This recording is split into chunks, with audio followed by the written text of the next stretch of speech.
Dear Lady Love TV. Saved and Trapped by Billionaire's Love. Tunghayan na po natin ang ika-14 na bahagi. Yael knew that Pia's parents were kind of strict.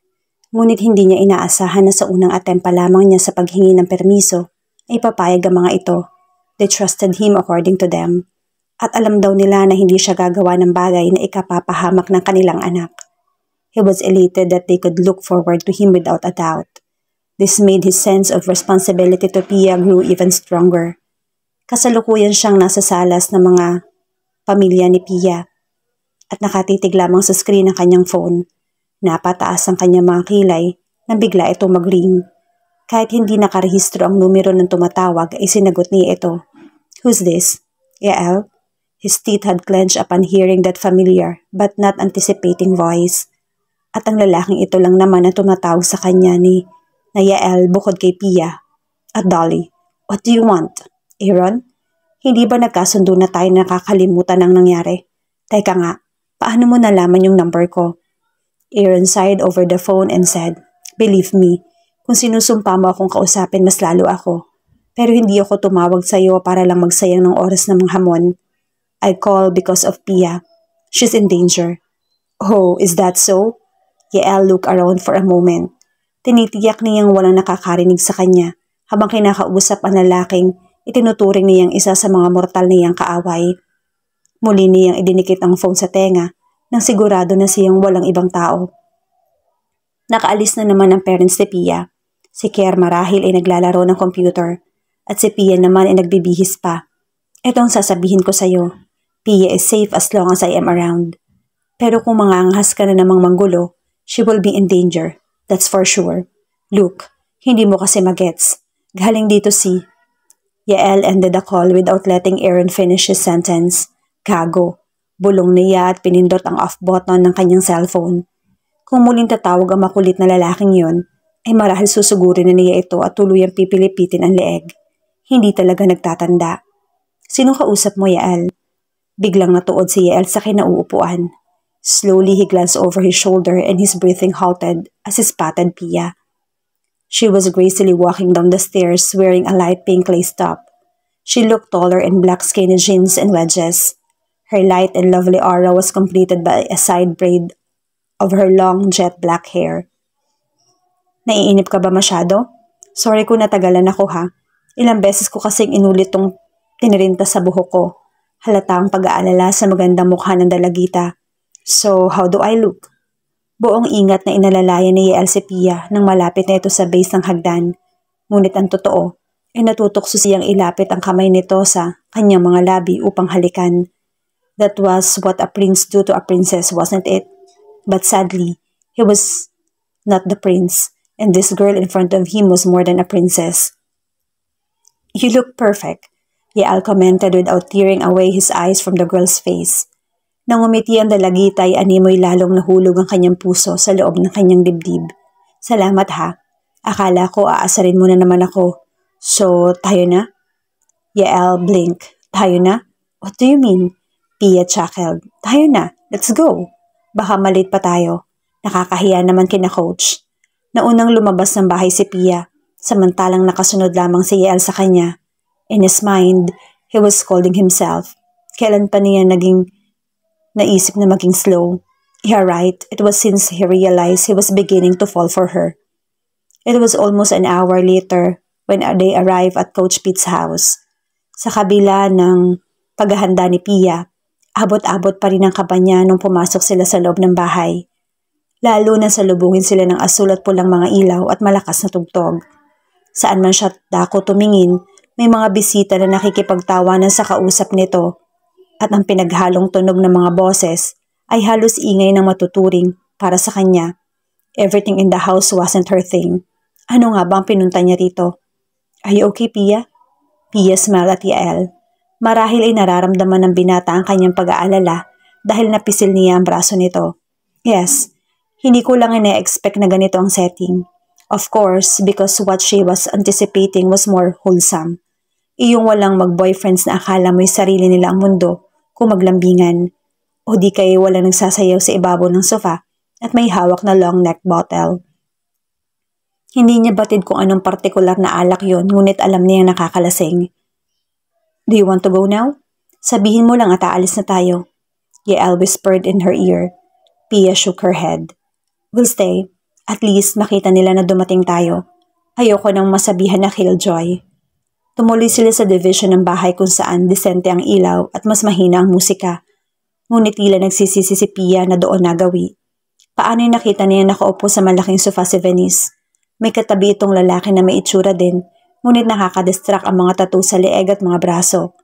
Gayunman, hindi rito ang focus ni Venice kundi sa mga babaeng kakwentuhan nito sa katapat na sofa.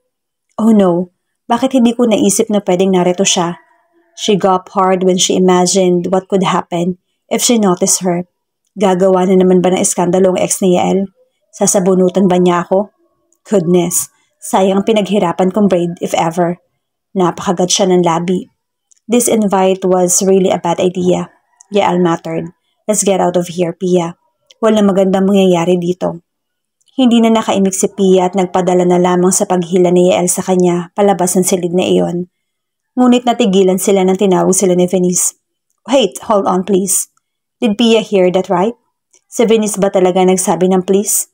Marunong siya magsabi nun. It was Yael who spun around. Iginiya niya sa kanyang likuran si Pia at tuluyang hinarap ang dating kasintahan. Look, kung gusto mo kong awayin, then fine.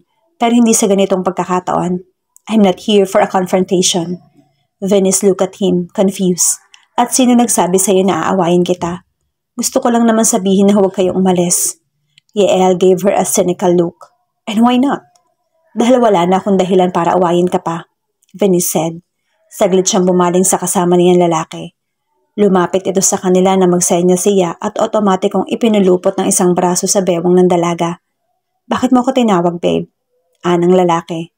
Venice gave the guy a quick kiss on the lips and then gazed back at Yael. This is Matthew, my boyfriend. Halata ang pagmamalaki sa kanyang tinig. Oh, Yael nodded. For some reason, he felt relieved. Hindi man niya gusto ang aura ni Matthew. Siya na mismo nag-alok ng handshake. Nice to meet you, pare. Matthew only nodded but accepted the handshake. That was the moment Yael introduced him to the girl behind him. He stepped aside but still held her hand. And this is Pia. Your girlfriend? Tanong ni Matthew. He was grinning but there was a pinch of curiosity in his eyes. Hindi. Umiling si Yael. She is a close family friend. Almost my sister. Bakit sa tuwing ipapakilala ni Yael si Pia, may kaakibat itong kurot sa kanyang dibdib? Yun naman ang totoo, hindi ba? They were close friends, childhood best friends. Ngunit tila hindi kontento ang kanyang puso't isipan sa ganoong level. Then, why don't you guys join us here? Mapapadagdag ako ng food at drinks sa table. Ani Venice. Pia was surprised. No. At Venice friends act. Lalo nang hilahin siya ng ito na humalo sa kanila sa sofa. Siya ba talaga si Venice? Pia wondered out. Hindi kay impostor na ito at yung tunay na Venice ay nag-abduct na ng aliens? I believe, kilala mo naman lahat ng narito. Mga kasama mo naman sila sa pageant, right? Venice said to Pia as she presented the girls. Tumango si Pia at tinitigan isa-isa ang magagandang babae sa kanyang harapan. Hello, kumusta na kayo? That was the moment Yael sat beside Pia. Nahigit pa ng dalagit ang paghinga niya nang akbayan siya ng binata. Hawak pa nito ang braso niya. For some unknown reason, she felt being possessed by him, at the same time, protected. Pia, minsan naman sama ka sa mga gigs namin, anang babae na may hawak na tall glass. Nangangalahati ng laman nito at sa bawat galaw niya ay kumikinang ang iniinom nito. Kung papayagan ako ng parents ko, iyon ang nais itugon ni Pia. Ngunit batid niya na baka pagtawanan siya ng mga ito. Sure, tingnan lang natin kung hindi loaded sa school. Batid naman niyang mga estudyante pa rin ng mga ito, kaya mas maiintindihan nila ang kanyang tugon. Wait, hindi pa ba kayo nagiging magjowa ni Yael? Tanong ng isa pang babae. Mas mukha siyang nakainom kaysa sa iba. Mapungay na kasi ang mga mata niya at kalat na ang buhok sa balikat. Si Venice meron ng Matthew, kayong dalawa.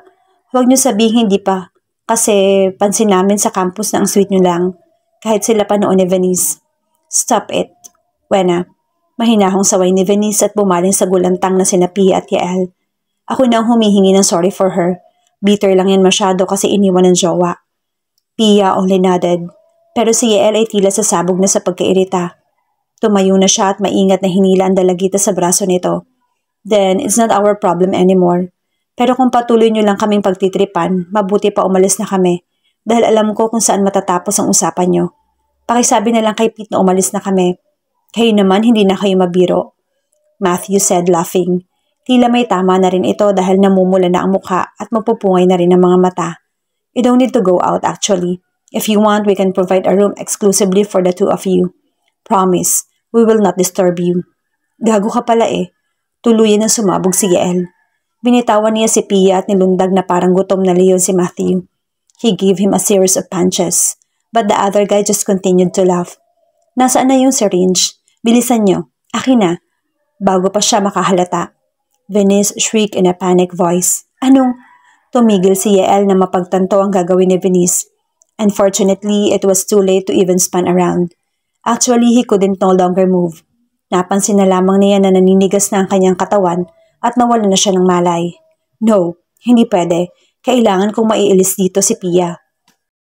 Unchecked tears streamed down Pia's face when she saw Yael collapse to the floor. Pinalilisikan niya ng mga mata si Venice. Ano ginawa mo sa kanya? Ngayon niya nakita ang Venice na kanyang kilala. Sabi na nga ba at nagpapanggap ka lang na mabait ka? Tell me Venice, anong ginawa mo kay Yael? Venice glared at her. Tinapunan nito ng walang laman na pang-ineksyon kung saan ilang hakbang lamang at nakasabunot na siya sa buhok ng dalagita. This is all your fault, bitch. Bulyaw niya sa mukha nito. Akala mo ba gusto kong gawin to? Hell no. Kung may gusto kong saktan, ikaw yon. Gusto kong bunutin isa-isang bawat hibla ng buhok mo at ilang paso ang mukha mo sa sahig. Tapos tatapakan kita ng heels ko. Pia whined in pain. Pakiramdam niya ay tumatago sa kanyang utak ang sakit ng pagsabunot ni Venice. Ang ibang mga babae doon ay hindi malamang siya sa kluluhan. Si Matthew naman ay kasalukuyang kinakaladkad si Yael paakyat ng hagdan.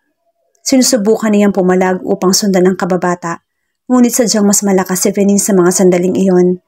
So, sa tingin mo ba babalikan ka pa ni Yael dahil sa ginawa mo? Pia screamed. Halos mapaluhod na siya sa sakit, ngunit itinaas siya ni Venice sa pamamagitan ng paghila sa buhok niya. She will hate you forever when you try to hurt me. At sino nagsabi na ako ang mananakit sa'yo? Venice asked, glaring at her with red eyes. Tila kargado rin ang sistema nito katulad ni Matthew. Believe me or not, little brat, walang ibang mananakit sa'yo ngayon kundi si Yael. Yung pinagkakatiwalaan mo, siya rin ang sisira sa'yo. She laughed like a devil. Anong ibig mong sabihin? Pia asked her in horror. Hindi magagawa sa akin ni Yael yun. Then let's see. Girls, help me out here. Magtrabaho naman kayo. Anong gagawin niyo sa akin? Before she knew it, Pia was being dragged upstairs too. Ikinulong siya sa silid kung saan dinala si Yael. Walang malay itong nakahilata sa kama. Nais man niyang lapitan, pinili niyang sumigaw sa pinto. Buksan niyo to. Paulit-ulit na hinahampas ni Pia ang pinto. Help! Kung sino man na nakakarinig sa akin, tulungan niyo kami. Fury was welling in her chest along with fear. Pero bigla siyang natigilan ng kumibot ng kanyang sentido. Gayunman, kasabay ng bigla ang pagsakit ng kanyang ulo, isang memorya nag-flash sa kanyang isipan. I promise you, habang kasama mo ako walang mangyayari sa'yo. Parang nangyari na to. Yael and I have been in danger before. As old memories continued to load her mind, she found herself coming over to the unconscious man. Hinawakan niya ang mukha nito. Yael, naalala ko na, nakidnap tayo dati. Pero kasama kita noon at pinotektahan mo ako. Sinabi mo sa akin na huwag akong matakot dahil ililigtas tayo ng parents natin. Tuluyan na nagbukas ang kanyang isipan. Sa pagkakataong ito, napahaguhol na siya at niyakap ang kababata. Naaalala ko na ang lahat, pati na yung paglalaro natin dati. Ikaw ang lagi nagbabantay sa akin kasi sabi mo, nadadapa ako kapag hindi mo nakikita. At kapag nag-aaway kami ng mga pinsan ko, ikaw ang nagre-referee. Pero sa huli, ako palagi ang kinakampihan mo. At kapag bumibisita ka sa bahay, lagi kang mag-gift na manika o luto-lutuan. Kahit ayoko maglaro nun, sinasamahan mo ako kasi sabi mo, gusto mo lagi akong masaya. How could she forget about those priceless memories? Kaya pala ganoon na lamang ang pagsisikap ni Yael na ipaalala sa kanyang nakaraan. At kapag sinasabi niyang wala pa rin siyang maalala, ay halata siya na nalulungkot sa mga mata ng kababata. Ang sama ko. Pia capped his face. She could see that Yael she'd been wait before. Pero ngayon, iba na ang pagtingin niya rito. I don't know if I even have the right to say this, but I love you. I love you, Yael. She froze when Yael eyelids moved. Makailang beses pang kumurap ang binata upang tuluyang makapag-focus sa maamong mukha ng una niyang nakita. He thought he was already in heaven, seeing an angel's face. Pero batid niyang ang ganoong mga mata ay hindi matatagpuan sa langit. He was still alive indeed. P? Ilang segundo pa tuluyan nang gumising ang kanyang wisyo. Ngunit kasabay niyon ay gumapang sa kanyang buong sistema ang isang mainit na pakiramdam. It was too hot and he felt he was burning within. Gising ka na, Yael. Makakatakas na rin tayo dito. Bumaon ka na dyan kasi hindi kita kayang buhatin. Yael reached her face. Maya-maya bumaba ang kanyang kamay sa likuran ni Pia at ang isa naman ay sa hita nito. Napansin niya ng laki ang mga mata nito at napalulun pa. Yael, are you okay? Yael knew he was far from being okay. Oo at may malay na siya.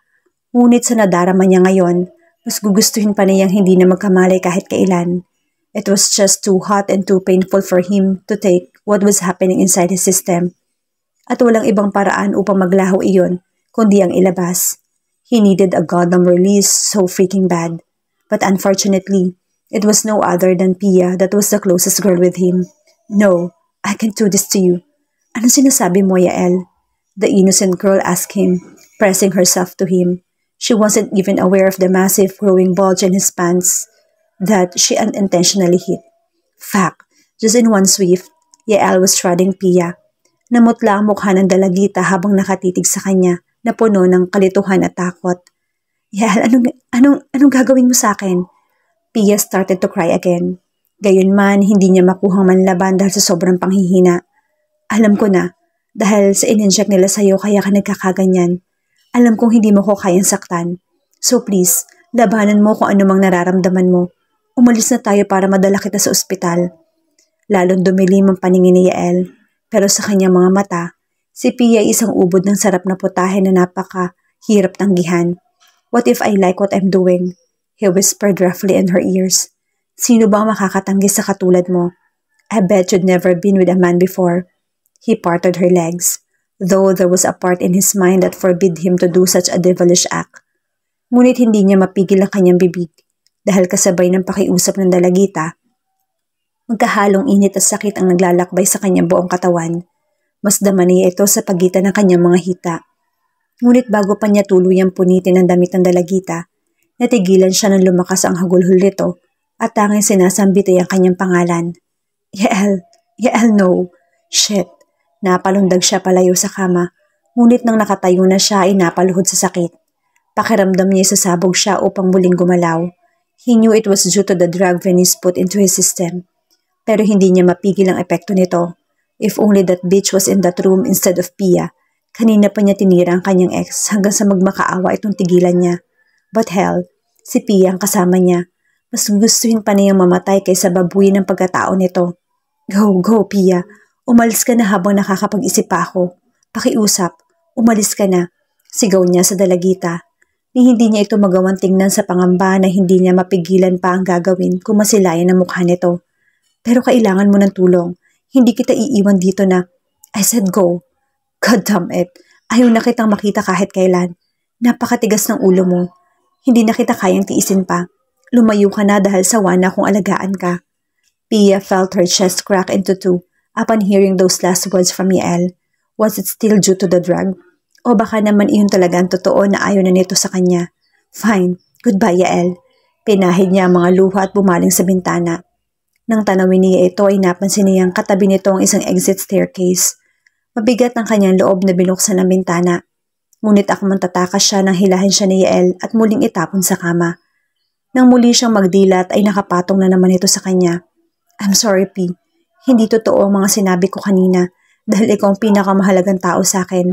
Along with my family, I love you. And I love you since we were kids. Pia's lips trembled. Oh, how she loved to hear those words from him. Pero alam niyang nasa impluensya ito ng droga kaya nasasabi ang mga bagay na yon.